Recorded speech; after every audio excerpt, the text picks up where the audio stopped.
A building that cost millions and took decades to build burned to the ground in a single afternoon, and nobody tried to save it. On November 30th, 1937, the Crystal Palace in South London went from a symbol of progress and wealth to rubble and ash. But here's what makes this fire matter to how we think about cities today. The disaster didn't just destroy a building. It exposed something about how we value old things, who gets to decide what a city keeps, and what happens when a neighborhood loses its anchor. That question, what do you do with vacant, prestigious land in a major city, shaped London's development for decades. Let's start with what the Crystal Palace actually was. Built in 1851 for the Great Exhibition, it was a massive glass and iron structure, think a greenhouse the size of a small town. After the exhibition closed, the building was moved to South London, where it became a public museum, concert hall, and amusement park all rolled into one. For 86 years, it was the reason people traveled to that part of the city. By the 1930s, the palace was aging. The wood framework underneath all that glass was dry, the wiring was outdated, and maintenance costs were climbing. The building still drew crowds, but it was expensive to run. Sound familiar? It's the same problem landlords face today when they own old apartment buildings in trendy neighborhoods. The costs go up, the revenue doesn't keep pace, and suddenly demolition starts looking cheaper than repair. On that Tuesday afternoon in late November, a fire started, likely from a spark near the wood structure. But here's the thing, the fire department arrived quickly. They had water, they had ladders, they had manpower. What they didn't have was a reason to fight hard. The building was heavily insured. The owners weren't fighting for it. Within hours, it was clear the whole thing would burn. Exhibit 1, the fire consumed the palace in a single afternoon. Thousands of tons of glass melted and warped. The iron frame twisted in the heat. What took decades to build and move took hours to destroy.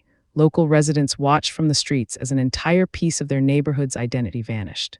Exhibit 2, the land it sat on was valuable. South London was expanding. New housing was needed. New offices were needed. Suddenly, a 70-acre site in an established neighborhood was available. That's not just a building burned down, that's real estate freed up. From an economics perspective, the fire was almost convenient.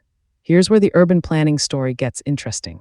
After the fire, the land sat largely empty for years. World War II happened. Rationing, bombing, reconstruction, the city had bigger problems. But when peace came and London started rebuilding in the 1950s and 1960s, that 70 acres became a canvas. New housing blocks went up. Some were beautiful. Some were prefab concrete towers that became controversial within a decade. Exhibit 3, unlike today, there was no heritage protection law. No preservation board stopped the fire. No insurance company demanded the building be saved. The palace burned because it was old, expensive, and nobody with power had a financial incentive to preserve it. The land was worth more empty than the building was worth full. That economic equation, old building plus high land value plus weak preservation rules equals demolition or fire, became a template. Across the 20th century, cities destroyed countless historic structures for development, sometimes by fire, sometimes by wrecking ball. The pattern was the same: short-term profit beats long-term heritage. The Crystal Palace fire became a cautionary tale.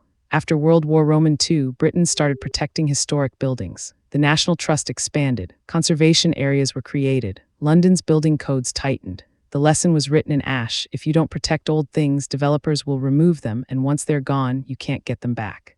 But here's the tension that still exists today. A developer looks at a historic building on expensive land and sees a problem. A preservationist looks at the same building and sees a treasure. A city planner sees both: housing shortage versus cultural loss. These aren't abstract debates. They're about real money, real neighborhoods, and real choices about what a city values. The site where the Crystal Palace stood never got a memorial building. What rose instead was housing, playing fields, and eventually a school. Practical things, useful things, but nothing that captured what was lost. The palace had been a place where ordinary people could see cutting-edge engineering and art. Its replacement was functional, not aspirational. So here's what the Crystal Palace fire actually teaches us about cities. Buildings aren't just structures. They're anchors for neighborhoods. They're reasons people travel somewhere. They're proof that a place values beauty and history alongside profit. When you lose them without replacement, you lose part of what makes a city feel like a place rather than a market. The fire happened because economics won. Land value exceeded preservation value. That calculation has changed in many cities, but not everywhere and not permanently. Every time a developer buys an old building in a desirable neighborhood, that same equation runs again. Will this building be saved, or will the land beneath it be freed for something new? The Crystal Palace's disappearance didn't just change South London's skyline. It changed how cities think about protecting what they have.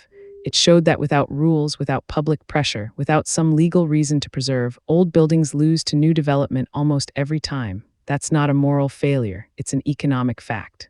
What remains of the Crystal Palace today is memory, a few fragments in museums, old photographs, maps showing where it stood, the story of how one fire revealed something about how cities value their past or don't. That question, what should a city preserve and what should it sacrifice for growth, is still being answered every day in every major city. The Crystal Palace fire was one answer. It said progress wins. But modern cities have learned to ask a different question. Can we have both? So far, the answer depends on where you live and how much money is involved. This video is for educational and informational purposes only and is not financial advice. Always do your own research. If you're curious about how cities make these kinds of decisions and how they cost us, subscribe for a new deep dive into urban economics every week. This video is for educational and informational purposes only and is not financial advice. Always do your own research.